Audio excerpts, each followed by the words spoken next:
Hello दोस्त, आप सभी को अपने यूट्यूब चैनल अखंड भारत एजुकेशन प्लेटफॉर्म पे स्वागत है। यहाँ पे हम लोग बीपीएससी, बिहार दरोगा, एसएससी आदि कॉम्पिटिटिव एग्ज़ाम का तैयारी करते हैं लोग, वो भी बिल्कुल फ्री ऑल सब्जेक्ट के साथ। अभी हम लोग इतिहास के बारे में यानी हिस्ट्री के बारे में पढ़ रहे हैं लोग। आने वाले समय में हम लोग बायो या पॉलिटी को पढ़ेंगे लोग।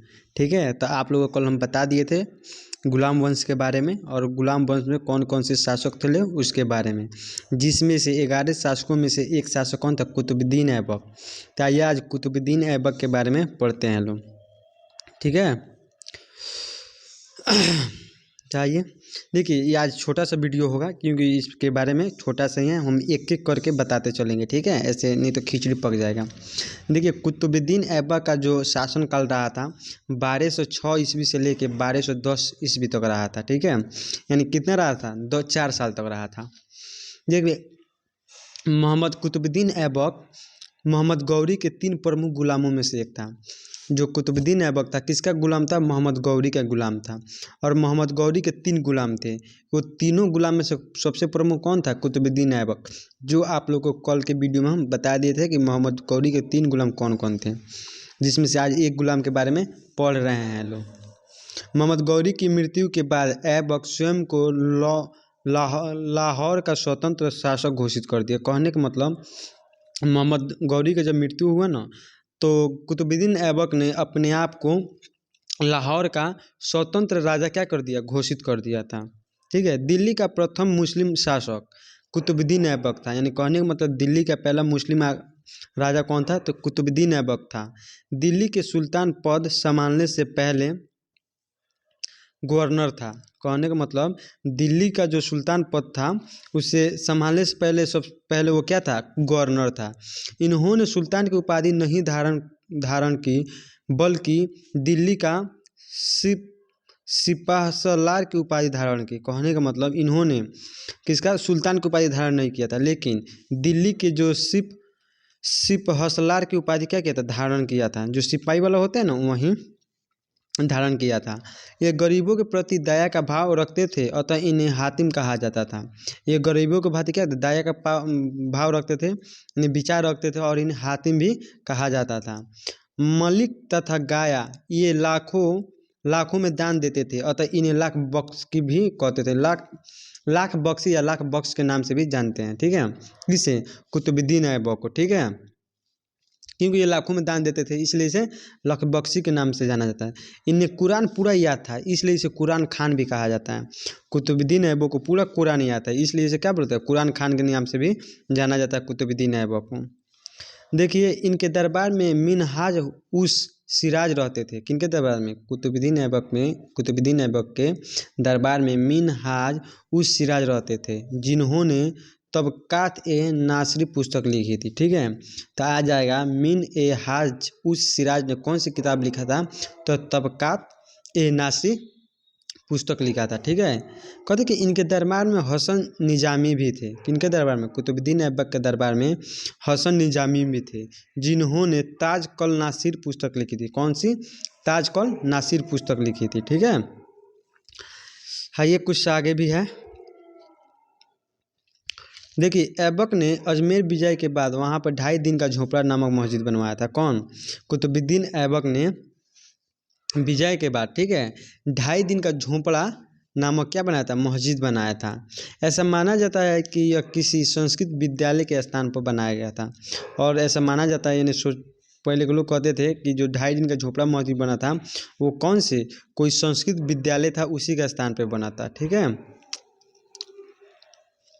देखिए, ऐबक ने दिल्ली में कुबूतुल इस्लाम मस्जिद बनवाई तथा इसके प्रांगण में लौह स्तंभ पर चंद्रगुप्त द्वितीय का स्मृति मिलता है। ठीक है, कहने का मतलब कि मोहम्मद कुतुबुद्दीन ऐबक ने दिल्ली में कुबतुल इस्लाम मस्जिद बनवाया था। ठीक है, और इसके प्रांगण में यानी उसके आंगन में लौह एक स्तंभ मिलता है, जिसके चंद्रगुप्त द्वितीय का स्मृति मिलता है, यानी उसके यादों का कुछ क्या मिलता है? प्रमाण मिलता है। इंडो इस्लामिक कला का सबसे इस्लाम मस्जिद में मिलता है, यानी कहने का मतलब इंडो इस्लामिक कला कहाँ मिलता है? इस्लामिक मस्जिद में मिलता है। यह भारत की पहली मस्जिद थी। भारत की पहली मस्जिद कौन थी? इंडो इस्लामिक मस्जिद। क्वेश्चन आ जाएगी, भारत की सबसे पहली मस्जिद इंडो इस्लामिक मस्जिद। ठीक है। ऐबक ने गुरु बख्तियार काकी थे। कहने का मतलब ऐबक के गुरु, कुतुबुद्दीन ऐबक के गुरु कौन थे? बख्तियार काकी थे। ठीक है। कुतुब मीनार बख्तियार होगा, बख्तियार लिखा गया, बख्तियार काकी के बाद में ऐबक द्वारा बनाया गया था। कहने का मतलब जो कुतुब मीनार है ना, ठीक है, ऐबक के बख्तियार काकी के बाद, ठीक है, बख्तियार काकी के बाद किसके द्वारा बनाया गया था? ऐबक के द्वारा बनाया गया था। आप लोग ऐसे ही याद कर लीजिए कि कुतुब मीनार किसके द्वारा बनाया गया था? तो कुतुबुद्दीन ऐबक के द्वारा बनाया गया था। ठीक है। ये वाला लाइन को आप लोग काट दीजिएगा लोग। कभी ऐबक ने अफगानिस्तान के जाम मीनार से प्रेरित होकर दिल्ली में कुतुब मीनार बनवाया, किंतु पूरा नहीं कर सका। कहने का मतलब जो कुतुबुद्दीन ऐबक था, अफगानिस्तान के जो जाम मीनार है, ठीक है, उससे वो प्रेरित होकर दिल्ली में कुतुब मीनार बनवाया। ठीक है, बनवाया तो, लेकिन क्या किया, उसको अभी पूरा फिनिशिंग नहीं करवा पाया था। कब बनाया था? 1193 ईस्वी में वो कुतुब मीनार बनाया था। ठीक है। और दिल्ली में कहाँ? महरौली में बनवाया था। देखिए, ऐबक कुतुब मीनार को 2 मंजिल बनवाया था। कितने मंजिल?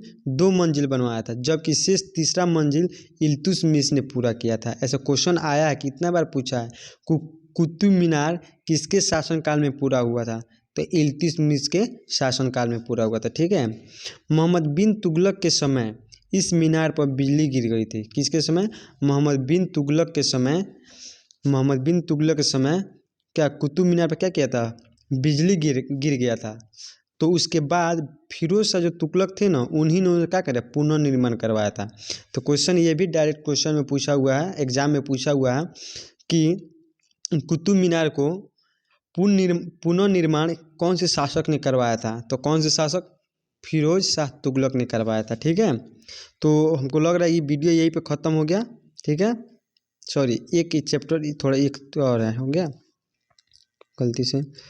देखिए 2 नंबर, अलाउद्दीन खिलजी इस मीनार के प्रतिद्वंदी मीनार के रूप में अलाई मीनार बनवाया था। कहने का मतलब जो अलाउद्दीन खिलजी आए थे तो इससे प्रतिद्वंदी मीनार के रूप में, ठीक है, कौन सा मंदिर बनवाया था? अलाई मीनार बनवाया था। बनवाना क्या क्या शुरू किया, किंतु इंजीनियरों की गलती से के कारण ये सफल नहीं हुआ। कहने मतलब कुछ इंजीनियर थे जो गलती कर दिए थे, जिसके कारण क्या हुआ? ये सफल नहीं हो पाया। ठीक है। कौन? अलाई मंदिर। अलाउद्दीन खिलजी ने कुतुल इस्लाम मस्जिद के प्रवेश द्वार के रूप में अलाई दरबार बनवा दिया। कहने का मतलब जो गबड़ा गया था ना अलाई मीनार, तो जो कुतुल इस्लाम मस्जिद था ना, उसी को प्रवेश द्वार के रूप में कौन क्या किया? अलाई दरबार को बनवा दिया। कौन?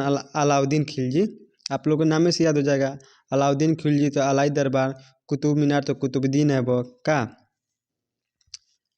देखिए 1210 ईस्वी में लाहौर में चौगान खेलते समय घोड़े से गिरने से कुतुबुद्दीन ऐबक की मौत हो गई। जो चौगान होता है, पोलो जो घोड़वा से चढ़ के डंडों से मारता है लो, उसी को बोला जाता है चौगान।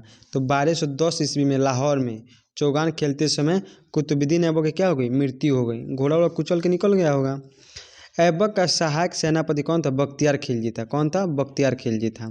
ऐबक का मकबरा कहाँ है? लाहौर में। लाहौर में मरियम तो कहाँ रही? लाहौर में नहीं रही। तो ऐबक का मकबरा कहाँ है? लाहौर में है। ये सब वन लाइनर क्वेश्चन, डायरेक्ट पूछा हुआ क्वेश्चन है। देखिए ऐबक ने अपनी राजधानी लाहौर को बनाया था। ऐबक ने अपनी राजधानी किसको बनाया था? लाहौर को बनाया था। ऐबक का अर्थ होता है चंद्रमा का देवता। क्या होता है? चंद्रमा का देवता। ठीक है। ऐबक को घुड़सवारी और धनुर्विद्या अब्दुल अजीज गुफी के द्वारा सिखाया गया था। कुतुबुद्दीन ऐबक को घोड़सवारी और यानी तीर धनुष के, ठीक है, तीर धनुष यानी धनुर्विद्या किसके द्वारा बताया गया था या सिखाया गया था? तो वो सिखाने वाला व्यक्ति था अब्दुल अजीज गुफी। कौन था? अब्दुल अजीज गुफी था। ठीक है। अब कल हम लोग आराम शाह के बारे में पढ़ेंगे लोग, ठीक है, और आराम शाह के शासनकाल के बारे में पढ़ेंगे लोग। तो चलिए हम लोग मिलते हैं फिर नेक्स्ट वीडियो में। Thank you, good night. और आप लोग इस वीडियो को लाइक, सब्सक्राइब और शेयर करते रहिए। बाय।